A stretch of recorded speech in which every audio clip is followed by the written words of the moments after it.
दगना कुप्रथा एक ऐसी कुप्रथा जिसमें नन्हे शिशु चमड़ी को गर्म लोहे की सलाखों से एक नहीं कई बार दागा जाता है। बहुत सारे घाव बनाए जाते हैं। क्या यह कुप्रथा के बारे में आपने सुना है? यह एक ऐसी दर्दनाक कुप्रथा है जिसे उन्मूलन की अत्यधिक आवश्यकता है। इस कुप्रथा को अंजाम क्यों दिया जाता है, इसके क्या कारण होते हैं, इस कुप्रथा से बच्चे को क्या नुकसान होता है एवं कैसे यह बच्चे को मौत के मुंह में ढकेल सकता है।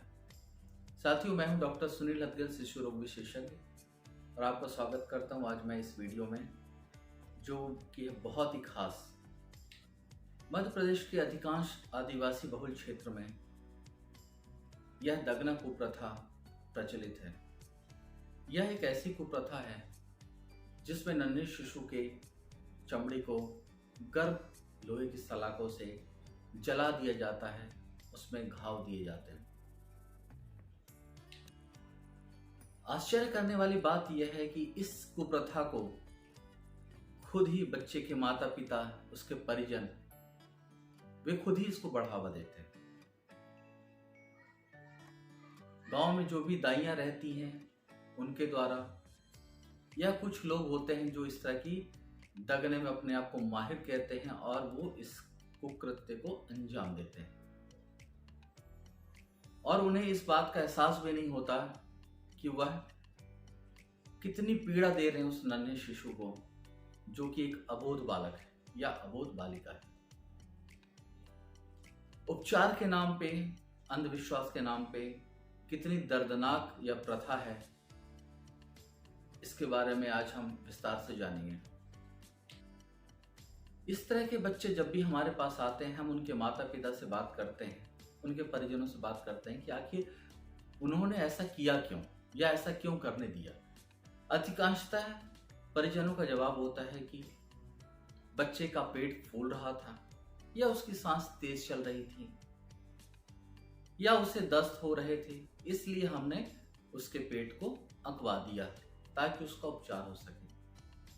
आप खुद ही सोचिए, अगर हमारे शरीर या चमड़ी में एक छोटा सा घाव हो जाता है, फोड़ा हो जाता है, तो हमें कितनी असहनीय पीड़ा होती है। तो उस नन्हे शिशु को कितनी पीड़ा होती होगी जिसको एक ने कई बार गर्म सलाखों से उसके पेट की चमड़ी को जलाया जाता है। जिस शिशु के लिए हम इतना परिश्रम करते हैं, उसके लिए इतना लाड प्यार करते हैं, उसी की चमड़ी को जलाने का प्रयास करते हैं, उसे ही और बीमार करने का प्रयास करते हैं। साथियों, पहले हम यह जानेंगे कि आखिर बच्चे का पेट फूलता क्यों है। बात करते हैं एक सामान्य शिशु की। आखिर सामान्य शिशु होता कैसा है? जैसे देखिए, यह एक बच्चा है छोटा सा, आप इसको गौर से देखें। आप देखें, यह एक शिशु है, छोटा नन्हा सा बच्चा है। इसके आप पेट को देखें, यह सामान्य रूप से ही छाती की अपेक्षा थोड़ा सा बाहर होता है, यह सामान्य है। कई बार ऐसा होता है बच्चे के पेट में गैस बनता है, जो आमतौर पे सभी बच्चों को होता है, हम सभी जानते हैं। उसमें पेट फूल सकता है। बच्चे को दस्त या उल्टी हो रहा है, उसमें पेट फूल जाता है। कई बार बच्चा जो है गैस पास नहीं कर पा रहा है तो पेट फूल जाता है। इसके अलावा कुछ ब्लड में इन्फेक्शन चला गया, कीटाणु चला गया, उसकी वजह से भी बच्चे का पेट फूल जाता है। और जब बच्चे का पेट थोड़ा फूलता है तो कई बार उसमें जो छोटी छोटी नसें होती हैं जिससे खून का प्रवाह होता है, वह भी दिखने लगता है, जिसे आमतौर पे जहां एक कुप्रथा प्रचलित है वो उसे एक बीमारी समझ लेते हैं और उस नस को ही सोचते हैं बीमारी की जड़ है, जबकि ऐसा नहीं है। बच्चे को सर्दी खांसी की वजह से निमोनिया होने लगता है, उस वजह से छाती धंसने लगती है। जब छाती धंसती है तो पेट थोड़ा सा और फूला हुआ नजर आता है, तो भी लोग दाग देते हैं, तो भी गर्म सलाखों से दाग देते हैं।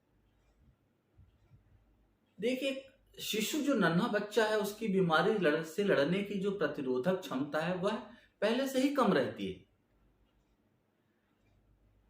जब इस तरह की बीमारियां बच्चे के अंदर जाती हैं, बच्चा उससे लड़ने की कोशिश करता है, उन बीमारियों से, और हम उसकी मदद करने की अपेक्षा, उससे डॉक्टर को दिखाने की अपेक्षा, हम उससे और बीमार करते हैं और उसे पीड़ा पहुंचाते हैं बच्चे की चमड़ी को दाग कर। देखा होगा, ये बच्चों को ऐसे ऐसे ऐसे काले काले इस तरह के चमड़ी को जला दिया जाता है, बिल्कुल पेट की नसों को इस तरह से। अब खुद सोचिए, हम छोटे से घाव को बर्दाश्त नहीं कर पाते, हमने इतने कोमल से शरीर को इस तरह से, उसको स्किन को, उसकी चमड़ी को जला दिया। अब ये जो चमड़ी जल जाती है, इससे वातावरण के और भी जो कीटाणु रहते हैं, बैक्टीरिया, वायरस, फंगस, वह इस जो चमड़ी जो रहती है, जो बच्चे को और बीमारी से बचाती है, किस तरह कीटाणु से बचाती है, वो ये बच्चे के खून में और आसानी से चले जाते हैं। एक तो बच्चा हमारा पहले से ही कुछ उसके अंदर तकलीफ थी, हमने उसको और बढ़ा दिया, अब इतने घाव दे दिए जिससे कि और भी कीटाणु इसके सीधे ब्लड में चले जाते हैं, रक्त में चले जाते हैं और बच्चे की गंभीरता को और बढ़ा देते हैं। इसीलिए अधिकांशतः हमने यह भी देखा है कि दगना के 3-4 दिन बाद बच्चा जो है काफी सीरियस होके आता है। वह इसलिए क्योंकि बच्चा पहले से ही बीमार था, उसका उपचार हमने कराया नहीं, उल्टा उसको और घाव दे दिया, जिससे बच्चे की बीमारी और तेजी से बढ़ने लगी। यह समझना बहुत आसान है कि जब हम एक अपना घाव नहीं सह पाते, हमने जब बच्चे को इतना घाव दिया है, वह बच्चे की हालत को और बिगाड़ेगा कि सुधारेगा? जाहिर है उस बच्चे की स्थिति को और बिगाड़ेगा। तो फिर हम करें क्या? जैसा कि हमने इस वीडियो में बताया कि बच्चे का अगर पेट फूल रहा है या छाती धंस रही है या उसके अंदर किसी प्रकार के इन्फेक्शन की निशानी हो सकता है,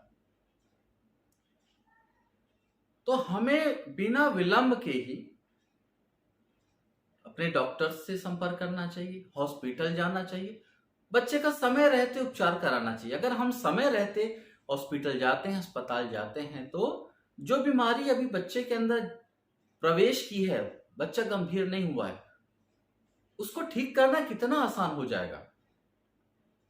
लेकिन जब आप और इस तरह की कुप्रथाओं से बच्चे को गंभीर कर लेते हैं, उसका इन्फेक्शन और बढ़ा लेते हैं, तो बच्चा सीधे आईसीयू में जाता है, ऑक्सीजन की जरूरत पड़ती है, बच्चे को निमोनिया और बढ़ सकता है, बच्चे को हो सकता है ब्रेन में इन्फेक्शन चला जाए, मस्तिष्क में, उसको झटके आने लगे, बच्चा दूध पीना बंद कर देता है और बच्चे को कई बार वेंटिलेटर, सांस नहीं ले पाता तो सांस देने की मशीन में रखना पड़ता है और तमाम कोशिशों के बाद भी कई बार बच्चे को बचाना संभव नहीं हो पाता। यह कुप्रथा का उन्मूलन क्यों आवश्यक है, यह आप समझ गए होंगे।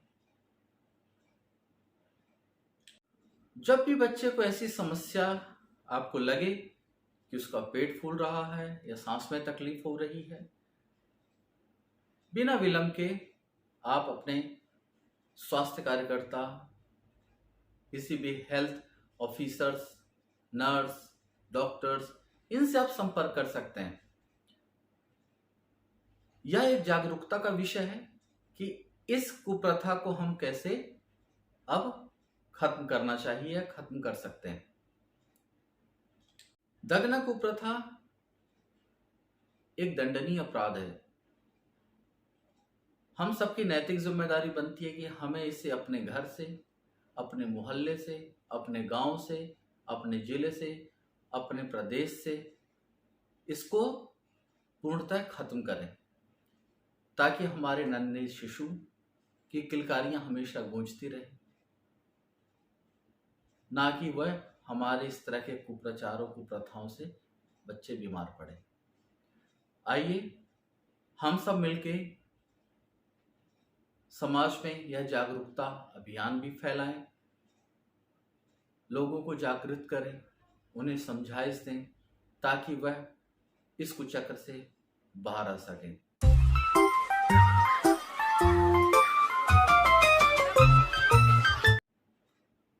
साथियों, मेरा यह वीडियो अच्छा लगा हो तो आप इसे लाइक करें, अपने दोस्तों के साथ शेयर करें, जागरूकता फैलाने में हमारी मदद करें।